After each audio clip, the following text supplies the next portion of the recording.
어린이들도 재미있게 듣는 제일 쉬운 삼국지 20 관도대전 2 조조의 군사들을 모두 무찌르고 오소를 되찾았습니다. 원소군으로 변장한 조조의 병사들의 보고에 원소는 안심했습니다. 그리고는 조조군 본진으로 간 장압과 고람의 전투에 집중했지요. 하지만 장압과 고람의 상황도 좋지 않았습니다. 오소를 공격하면서부터 이미 본진에 대한 공격이 있을 줄 예상한 조조군은 막강했습니다. 게다가 모두 처리된 줄 알았던 오소의 별동대가 돌아와 사방에서 공격하니 장압과 고람의 원소군은 크게 패하고 도망칠 수밖에 없었지요. 여러모로 허유가 알려준 오소의 굴량고 습격은 아주 큰 승리를 안겨주었습니다. 원소는 나중에서야 이 사실을 알아차렸습니다. 처참한 패배에 너무나 화가 났죠. 술에 취해 오소를 방어하는데 실패한 순우경을 참하고 관도에서의 패배의 이유를 찾기 시작했습니다.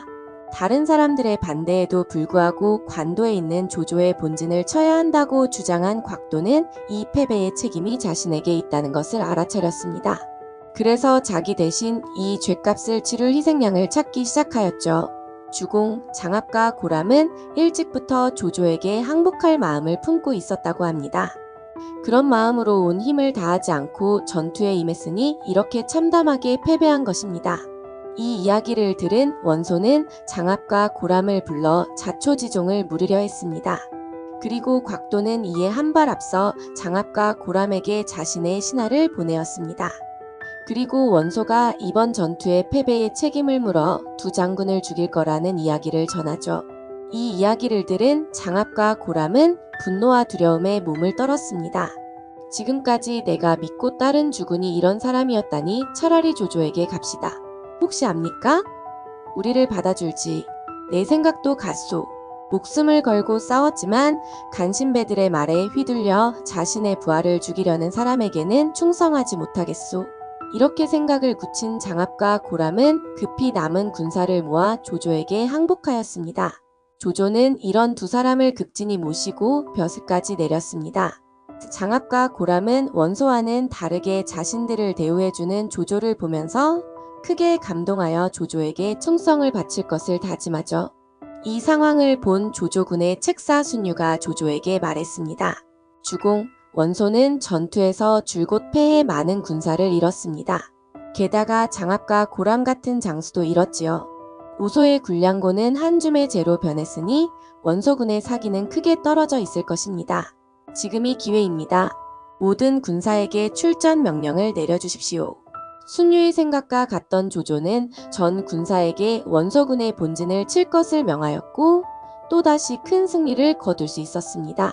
길었던 관도 전투의 승부의 향방이 점차 조조에게로 기울고 있었습니다. 순유는 이 싸움을 마무리할 수 있는 마지막 계책을 조조에게 전했습니다. 헛소문을 퍼뜨리시지요.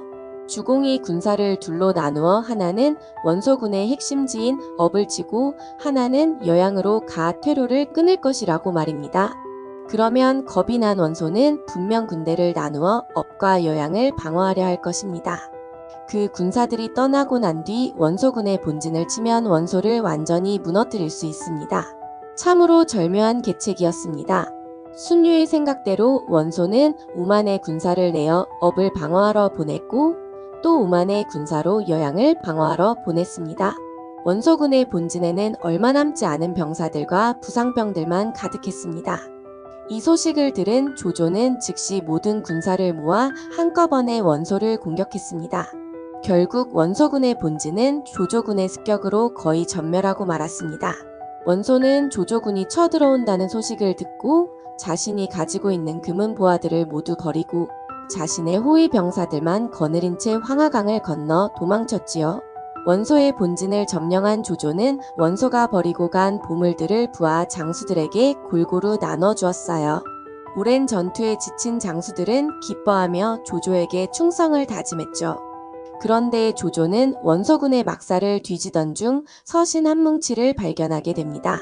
조조군의 부하 장수들이 원소에게 보낸 정보들이었어요. 조조군의 정보를 적어 원소군에게 보냈다는 것은 반역에 해당하는 잘못이므로 목이 날아가도 어쩔 수 없는 상황이었습니다. 하지만 조조는 그 서신들을 보지 않고 불에 태워버립니다. 원소의 세력이 나보다 강했다는 것은 누구나 아는 사실이었다. 나조차도 내가 반드시 이긴다는 확신이 없었다. 무서웠겠지. 조조의 신하들은 조조의 결정이 몹시 의외라고 생각하면서도 조조의 너그러운 마음씨에 감탄했습니다. 또 원소에게 편지를 보냈던 사람들도 안도의 한숨을 내쉬며 조조의 관대함에 감동하여 충성을 맹세하게 되었습니다. 이렇게 조조와 원소의 큰 전투였던 관도대전은 조조의 승리로 마무리되게 됩니다. 다음 편 예고. 부하들을 믿지 못하고 의심했던 원소와 적군의 신하가 전하는 정보도 귀 기울여 듣고 항복하는 장수에게도 신의를 보였던 조조의 차이가 전쟁의 결과를 만들어낸 것 같네요. 이제 큰 전쟁이 끝났으니 조조의 세력이 커지겠군요. 앞으로 어떤 이야기들이 펼쳐질지 다음 이야기를 기대해주세요.